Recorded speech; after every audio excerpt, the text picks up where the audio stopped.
Well, we're getting ready to get on the track. You got anything to say? Yeah, it's gonna be awesome.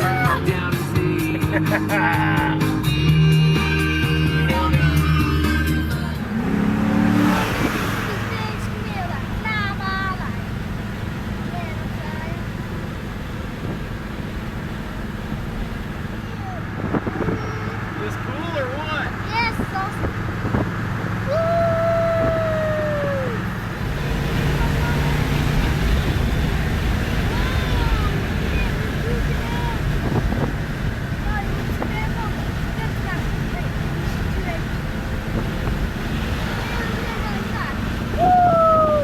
We just did 85.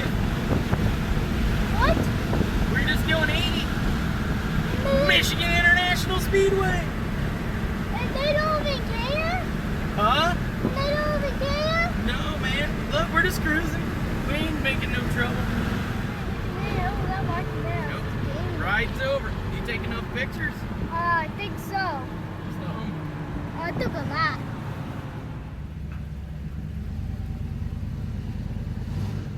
The way in. Are you alright? Yeah, I'm fine. Was it fun? Yeah, take pictures. So that's when Matt and I took the Camaro to the Camaro Superfest up in Michigan. We cruised around Michigan International Speedway, had a great time. Matt really loved the car. There it is in the pits, couple of pictures, Matt being cool. There's my dad's Camaro in the background you could see there. This is when I first got the car before I did anything to it. My oldest daughter, Jasmine, there. I was dropping her off at school. There's the old Trans Am that I stole all the suspension off of for the car to upgrade it all. There's the engine after Dad and I redid the motor and put the motor in it. I had to replace the leaf springs because they were all junk and shot. There it is. 6 days before that, I had no motor, no tranny, and no rear end, and I got it all put together and drove it 300 miles to Camaro Superfest. That was the first year I took it there. And there I am cleaning up the fan shroud before I had a parts washer. Well, a real parts washer. And then I decided to clean the motor up. I didn't like that Chinese kind of chrome valve covers and stuff that I had put on it when we redid the motor the first time. But hey, you work with the funds you got, right? So I did kind of the 70s vibe. And yeah, here it is running.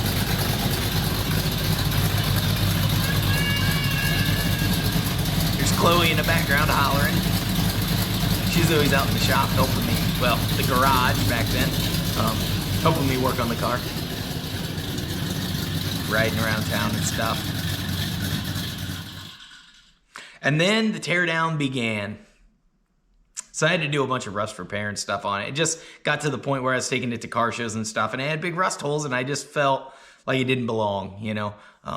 The driver's door was horrible. I actually had to reskin the whole door, do a bunch of work, rust and repair there on that, which, you know, YouTube wasn't even a thing back then, guys, so I didn't know what I was doing. I couldn't look videos up and watch other guys struggle through the stuff or teach you how to do it all. I just had to learn it on the fly. Luckily, I had a good buddy, Jim, been doing bodywork for like 40 years. He gave me a lot of good advice. Well, I had the door skin off. I rust-proofed the whole inside of the door, and then Jim came over and helped me put the door skin on because, like I said, I'd never done it before, didn't know what I was doing.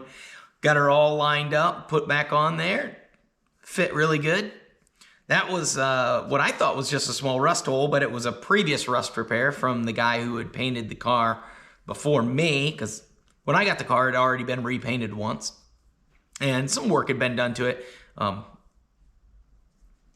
There's the rear quarter panel. It was pretty rough. I cut all that out and repaired all that. That's the other front fender. It ended up being really bad because it never got repaired before.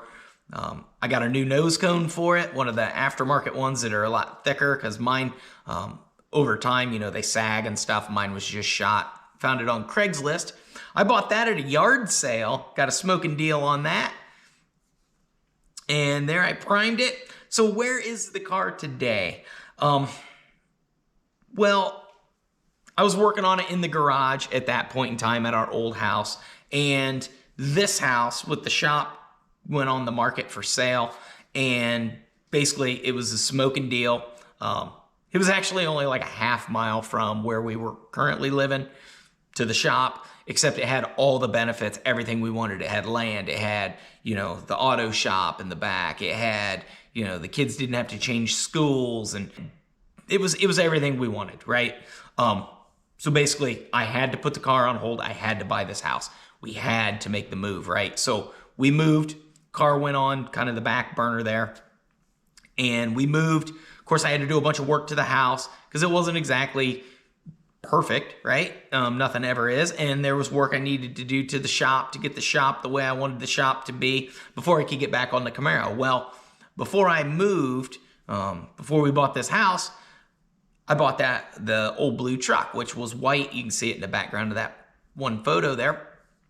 It was white at that time. And I thought, okay, I've never actually painted a car before, and I really don't want to screw this Camaro up. So, again, YouTube was like this brand new kind of up-and-coming thing. It wasn't super huge at that time. You know, Derek, Vice Grip Garage wasn't blown up. Roadkill hadn't blown up. And so, you know, I think they had the muscle truck was a thing. You know, they had the muscle truck and all that stuff, but they didn't have their own Motor Trend channel and all that other stuff. And so I had the truck and I thought, I'm going to paint this old Chevy and learn a bunch of stuff that I don't actually know, right? Like shooting primer, anybody can shoot primer on something and sand it down, but can you actually paint it, right?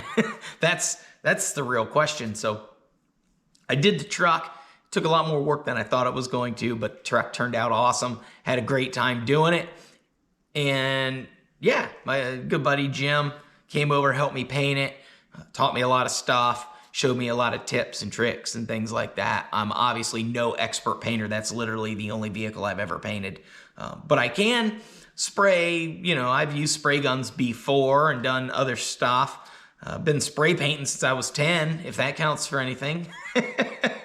So anyway, unfortunately, I tore the car apart. It's been sitting for almost 10 years. It's been in pieces. And, you know, the YouTube channel, I keep talking about my Camaro, we're going to paint the Camaro, we're going to paint the Camaro. Well, it's time to paint the Camaro, right? Now's the time. I'm tired of just bringing it up. But I had to, you know, we got the burnout car going and, you know, I got all these other projects going. It's always something, right? You can always let something else get in the way. And I'm not going to do that anymore. Nothing else is going to get in the way. The shop's exactly the way I want the shop to be to paint the car. We've got a couple of projects going on. So we got the burnout car.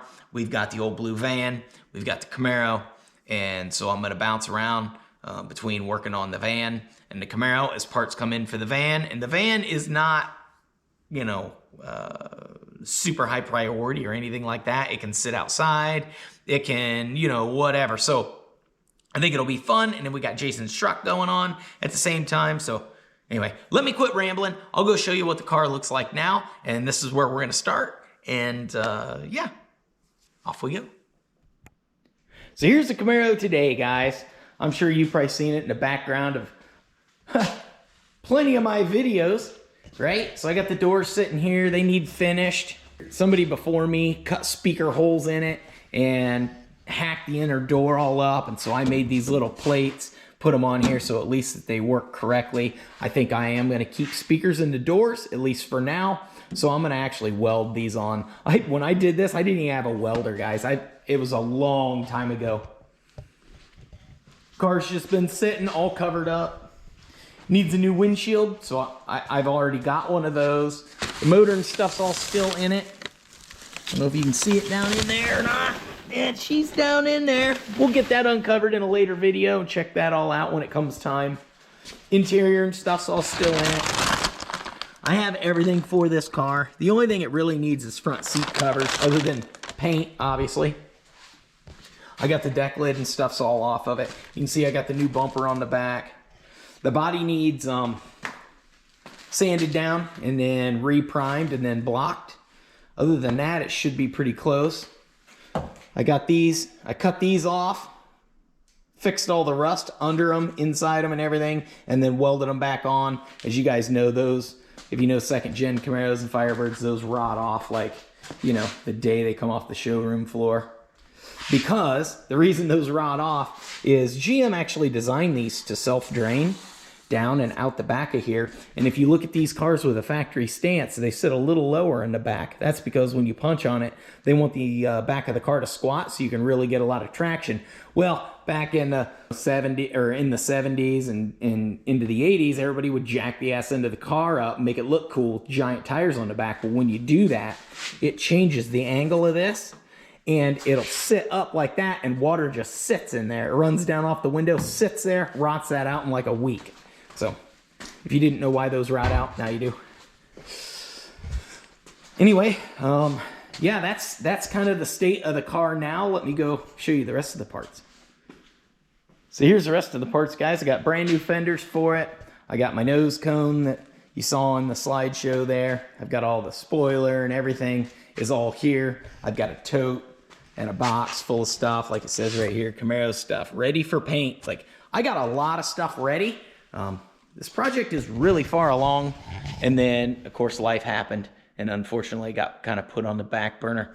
I had to buy the one fender because one of my fenders was just super bad, and by the time I paid freight, shipping, and everything, I was gonna have to buy like a $50 patch for the other fender, and for like another 75 bucks, I just got 2 fenders. So I'm like, you know what? Just buy 2 fenders, right?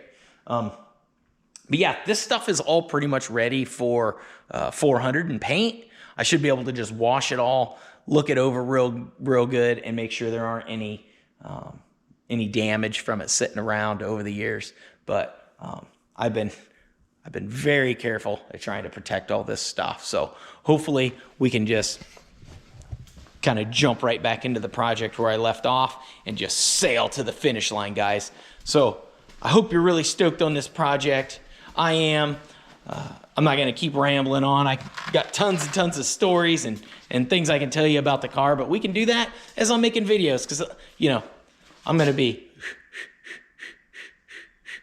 with the old sanding block for a while. I'll have plenty of time to tell you guys stories. So I hope you enjoyed this little intro video to my Camaro that I've been talking about. You know, I know a lot of people are like, does this guy even have one? Probably not. He just keeps saying Camaro, Camaro, Camaro, and now he's working on a van. He's working on this giant 4-door crew cab Buick. Get on something cool, dude, right? So here we go. We're going to do it. It's time. And yeah, if you're new around here, thanks for watching the video. I really appreciate the support. If you're old school, hey, I'm glad you came back. It's good to see you again. I'm going to post some videos around my melon here of our other content. Make sure you go check that stuff out if any of it piques your interest. And yeah, I'm going to get ready to start wrenching on these doors for our next Camaro video. So hey, till next time, keep on wrenching. Peace.